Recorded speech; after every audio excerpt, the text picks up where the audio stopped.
Car Con Carne, it's a Friday night, still sheltering in place. It's Quarantine Con Carne, sponsored by C&H Financial Services. I'm James Van Alstel, surrounded tonight from places near and far, the members of Western Automatic. I have Alex, I have Ben, I have Jake, I have Sam, I have Dave, all joining me from different locations. I should say Dave looks like he has a pretty sweet, is that a home studio setup? Yeah, I've been bunkering down in my parents' basement and kind of reliving my high school experience and set up a little space down here. It's been pretty great. Did you just go into your parents' basement because of COVID? I mean, you can be honest. Have you been living there all along? Well, I'll plead the fifth on that one. I've been in California mostly, actually, and so I've been back here and decided to make the most of it, I guess. Nice to meet you all. And Jake, where are you at? I'm in my car right now. I'm currently in Bridgeview. I'm not driving, by the way. Currently in Bridgeview, watching a drive-in movie right now. It's Honey, I Shrunk the Kids.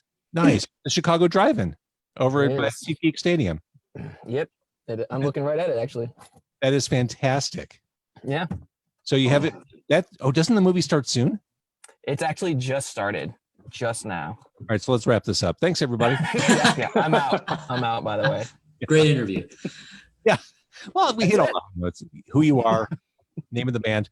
So I thought it was a good time to have you on. You just put out an EP about a month ago, The Fugitive, which is really good.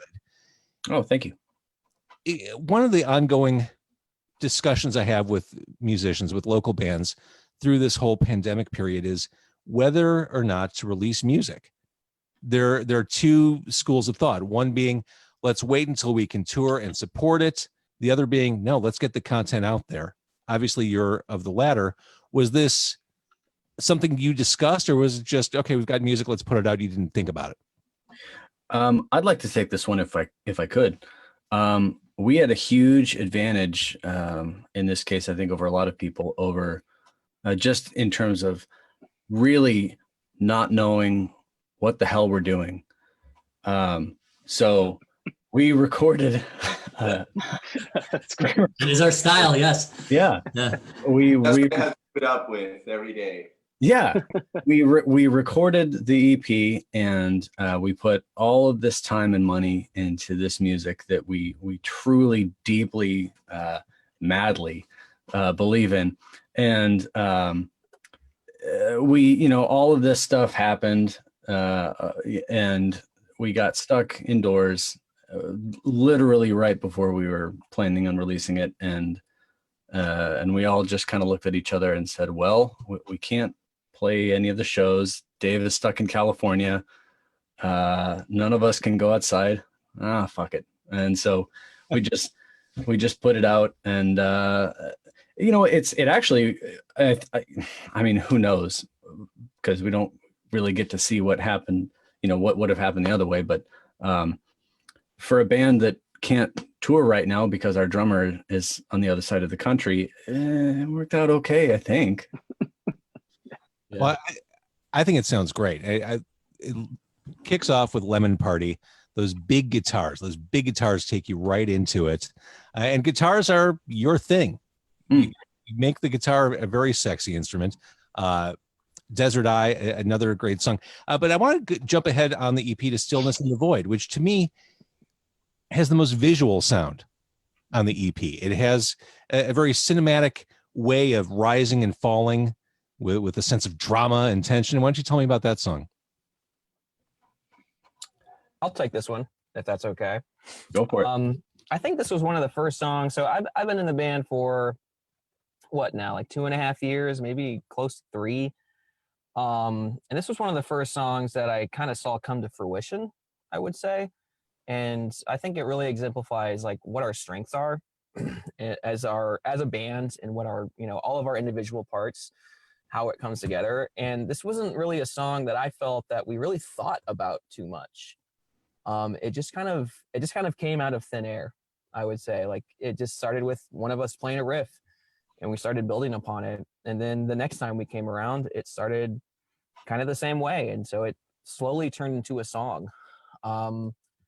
And we all just added our own flavor to it. And now we have an ensemble. And I feel like that represents us in a great way. I'm not sure if anybody else has anything to add to that, but it was, to me, I think a great moment for us as a band. Whenever the first time we played that song, like I remember us all looking at each other and thought like, that actually worked, which is a fun moment with the group of guys.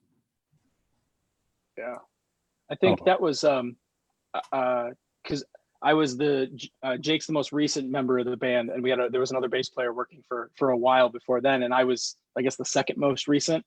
But I think Stillness was the first.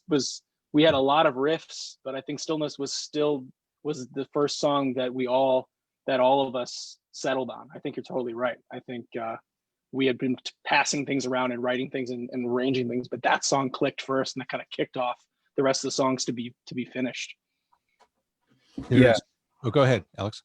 Oh, I'm sorry. Yeah, I mean, there's definitely songs where we come in, or like one of us will just say, okay, this is a piece or this is a part, and we're, hey, I have this idea. And that one, it was 100% just everybody contributing all at once, and it just came together. It provides a nice balance on the EP, and texturally, the songs kind of come in and out with different style and vibes. There's a more melancholy, quieter song on the EP called Run, which sounds like it could be the results of kind of a bad time. Tell me about that one.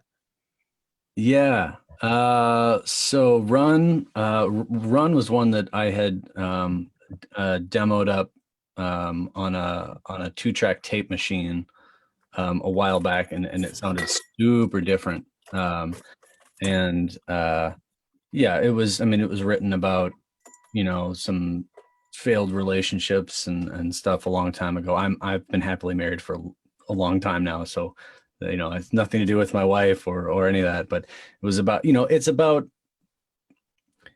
recognizing, the things in yourself that, are not so great, and maybe not wanting to be that person anymore. And I think it's pretty self-evident. I don't want to dwell on that, but I don't like going super deep into that stuff. That's what the music's for. But that song was recorded completely, like in its entirety, and we were gonna release it maybe 2 years ago.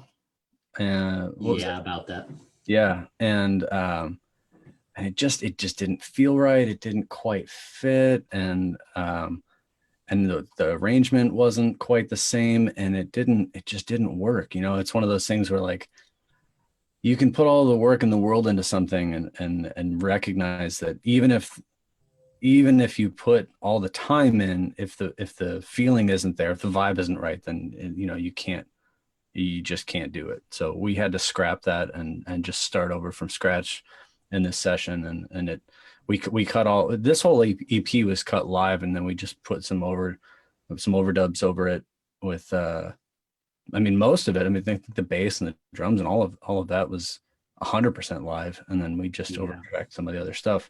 But Run was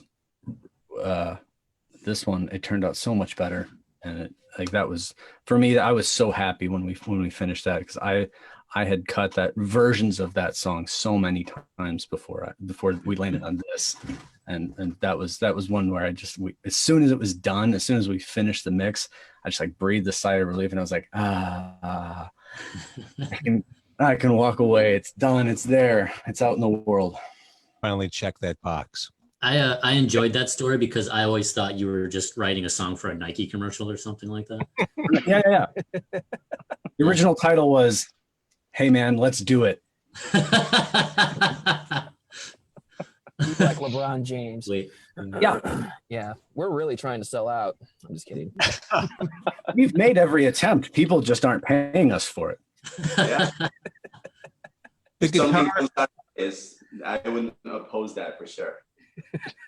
the guitar is a glorious and wonderful instrument, and you guys make it front and center in what you do. I've been saying this for a while. I'm sure you will agree with me. Guitar-based music, rock, is due for some kind of resurgence. Yes, at least on a popular cultural level. think so. Your hopes, Yeah. so. Yeah. You assume that everything goes in cycles, and history shows that it has musically. We're ready for some big guitar renaissance, so you guys are poised. You've got them front. Yeah, and center. absolutely. There's Yeah, so many. Go home. Oh. No. A little glitch. Take it, Dave. Stepping Go. all over each Go, other. Dave. No, it's fine. No, there's going through all these different these phases, right? There's the phase of everybody gets drums on stage, right? There's floor toms everywhere. And then it's everyone gets keyboards on stage, and everyone's got a keyboard or MIDI controller. And then it's everyone has laptops on stage. And at a certain point, it has to kind of circle back. And it seems like live instruments on stage, no matter what else is going on, is important and due for its thing. Alex is known for some wizardry as far as guitar goes. Here's the thing. Once we all started sheltering in place, I'm like, okay, I'm going to do this podcast every night. I need to focus. I also need another hobby. So I thought, I'm going to, for the first time in my life, try to learn how to play guitar. So I got myself an acoustic Fender. I've been practicing 30 minutes a night. I've been taking like the Fender play lessons. And 2 months later, I'm as good as you can get at 2 months. Before we sat down tonight, I decided to rewatch the 100 Riffs video that Alex did like 8 years ago. And my lasting thought was, well, fuck, I give up. This is there's nothing I can do here. That still gets attention. And for people who don't know, you played 100 iconic riffs from the birth of rock and roll through the present day. That video had to help the band in the early days, didn't it? I don't know. I think there were maybe 1 or 2 shows after that came out where we had a bunch of guys that showed up. We're like, oh, it's 100 riffs, because the promoters had, had pumped that. And they were really disappointed that we weren't a classic rock cover band. Although almost every rehearsal we've ever had has been a classic rock cover band by accident. Oh, I mean, by beer 3 it is. Yeah. It all devolves into, hey, what songs do you guys know? And then we turn into, the world's worst GNR cover band. Yeah. We have blasted through Sweet Child of Mine on just a whim once or twice. So yeah, I mean. Yeah. Oh yeah, I just noticed your Zoom name, by the way. That's fantastic. Oh, thank you. Yeah. Yeah. My only contribution to that would be the slash, hair sort of thing. Don't put me on guitar. And the funny thing is, Sam had a crew cut before COVID. He did. It grows really fast. Yeah. And of course, when 100 Riffs was a thing, everyone had omissions like, how come you didn't do this one or that one? I just want to throw in belatedly 8 years later, I want to be your dog. Just saying. Man, I totally blew it on the Stooges. That's on me. I didn't think anybody would watch it. I just did it. You never expect something to go large and viral like that. There's no way to participate. I put it together over the course of 2 weeks. In the garden apartment that I lived in at the time. And I was on a work trip in California, and one of the people on the trip, or somebody had emailed me and said, hey, this thing is at like 40,000 views. I'm like, oh, wow, that's awesome. And then I closed my computer and then I walked away, and then I came back home, 4 or 5 days later, and they're like, oh, it's at like 500,000 views. I'm like, what? Huh? What's going on? And then there we go. And for perspective, I think we're at like 50 views for this live stream right now. That's, what? I'll take it. We're at 50. That's success, man. It's, it's that old marketing adage, small groups of highly interested people. You don't need a big mass audience, just people who really give a shit. Yep. I would so much rather have 10 people like the music that we write and put out in the world than 10,000 people watching some nonsense that, I put out on YouTube. All right. I know what you mean. But since you're clearly music fans, and since we're still all at home, now's a good time to talk about something that's not Western Automatic specific, but let's talk about music. Let's talk about, for those of us who are stuck at home, what's that one indispensable album that you would not be able to get through quarantine without? And let's just start with Ben, because he's in my top left corner. Man, that's a tough call. I'd say I could tell you what I'm listening to right now is this group called Tropical Fuckstorm from Australia. It's just off the wall like garage rock, and there's something about it. It's just weird and bizarre, and I love it. You're not making this up? I'm sorry, you broke up. What's that? You're not making this up? I'm not making this up. Didn't they do a Tiny Desk? They might have, yeah. I'm joking. I doubt they did a Tiny Desk. Dude, I don't know. They might have. It's great. We were Ben and I play in another band, a different project as well. And I remember being on the road at 3 a.m. driving in the van and hearing some insane music and having no idea what the hell it was, and then asking him what the band name was, and it was Tropical Fuckstorm, and we all thought he was lying. That's amazing. All right, so Dave, what's your one quarantine album? Well, I teach a lot of drum lessons, and I've been doing that video wise. So I find a lot of the stuff I listen to is as a result of what my students are giving me. So it ends up being a combination of stuff that I've listened to a long time and brand new stuff. So honestly, I've been listening to that new like Harry Styles record, believe it or not. Oh, it's not bad. No, it's so good. And it's like, it's got real instruments and there's an actual band, and I have a bunch of students playing those songs. So that one's been on repeat for a while. What's interesting in this interview, we all have different lighting wherever we are. The darker it gets where Jake is, the more he's starting to look like Mark Ruffalo from the Avengers movie. Oh, So don't make him angry. you're not wrong. There it is. I can fix this. All right. That. Oh, Now go back. Production. It was better before. Yeah, turn it off. There you go. Turn it off. So Jake, what do you think? For me, I've been listening to this. It's more like I guess it's closer to like a pop punk band, but not so much on the pop side. They're called The Story So Far. The album is called Proper Dose. I've just really connected to it. It's kind of like a lot of the music is about being it's kind of alone with your thoughts, which I think is pretty quarantine related. It's called Proper Dose just because it's dealing with like, the things like drinking and smoking weed and like those types of vices that you come across, especially in the music world, and finding that like sweet spot to where it's like not ruining your life and having a negative impact on you, but something that you can enjoy by yourself at the same time. So it's an interesting album. It's very high energy. They're all young guys. They're probably all like 22, 23. So they don't give a shit about any of that stuff quite yet. But How can you write a record about the sweet spot when you're 23? I don't know, man. Sweet spot, believe it or not. They're in the sweet spot. I'd say they're past it if they're at. You think so?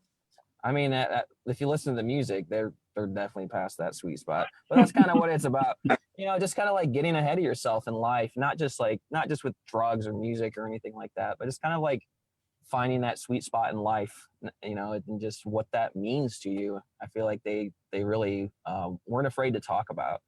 And I'm really into like honest music. I love like knowing like I know the person that's singing it.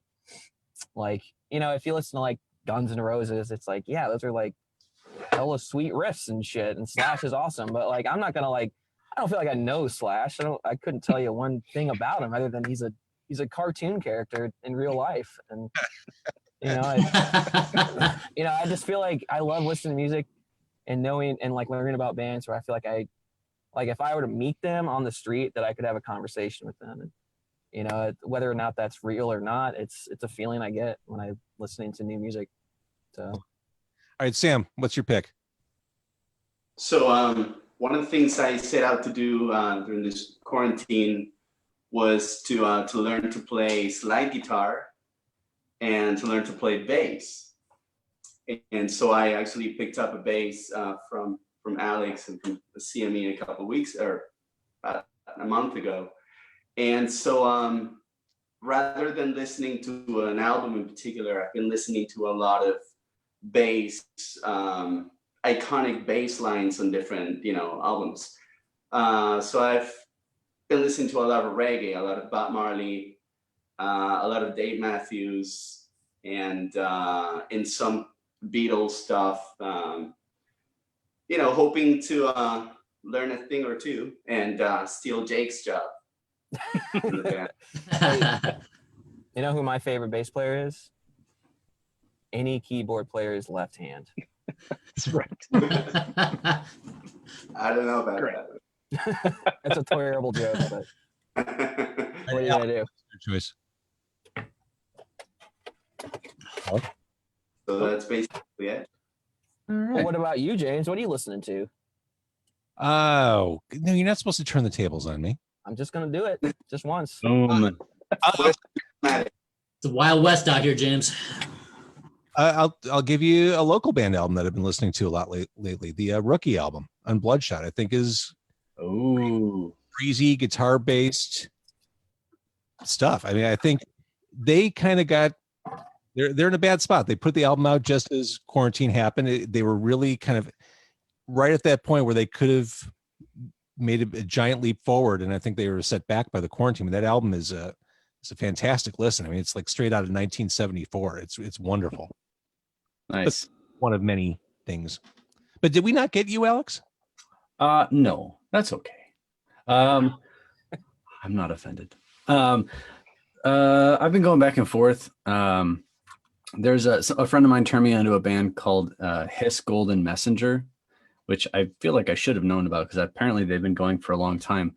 But there's a record called Terms of Surrender from, I think, last year that I like quite a bit. So I've been listening to that. That's been on my spin, whatever. I've been putting that on the headphones once or twice a day now for a couple weeks.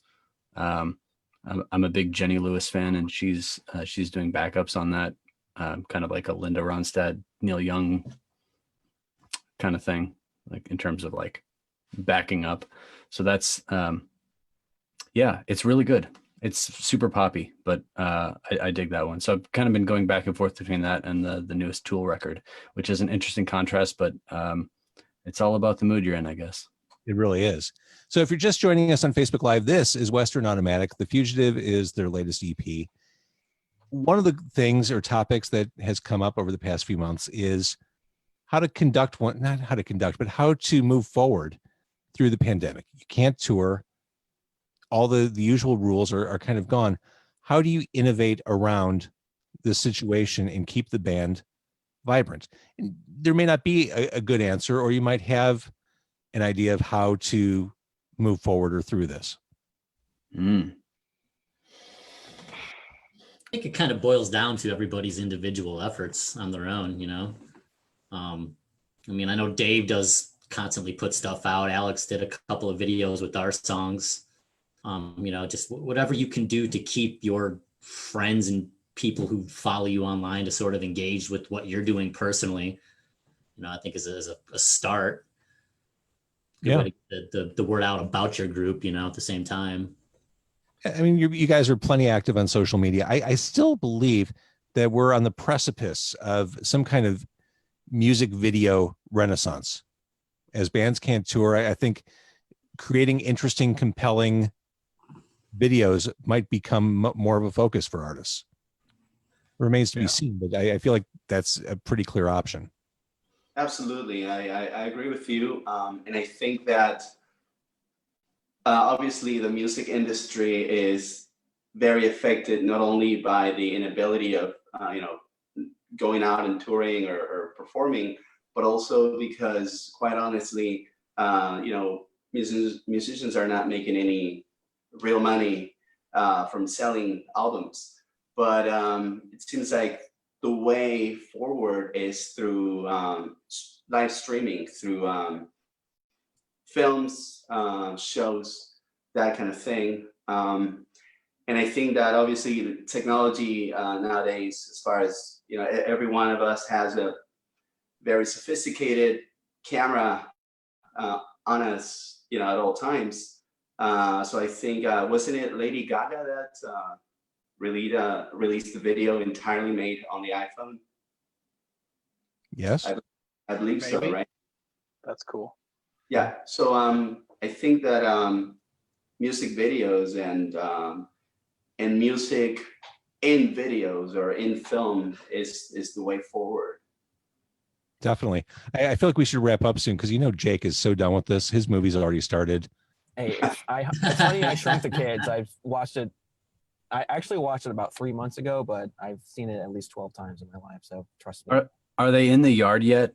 Have they shrunk down? And am I ruining this for you? I've Spoiler alert. Spoiler, dude, yeah. But is it a cool experience? Because I had, we talked about the drive-in a couple nights ago on my show. Is it cool being out there? It's really nice. It's actually really relaxing. There's people just kind of walking around, and I don't know, everybody's just chilling out, sitting on the back of their trucks and whatnot. It's actually really nice. A little chilly, kind of a cool night to be out there. A little bit. It was kind of raining earlier, but it's looking pretty clear right now. All right. So in summary, you are Western Automatic. I love The Fugitive. It's a solid listen, start to finish. I think you guys are great. And when this all passes, let's do this in my car somehow with all five of you. Awesome. We're in. Absolutely. That would be fun. I want to thank everyone who's been watching on Facebook Live. Let's see, there's Tim and Julia and Amy and Mike and Denise, Molly Jean, Gina, KW, K-Dubs. Thank you all for watching. I'm going to stop the Facebook Live. And once I do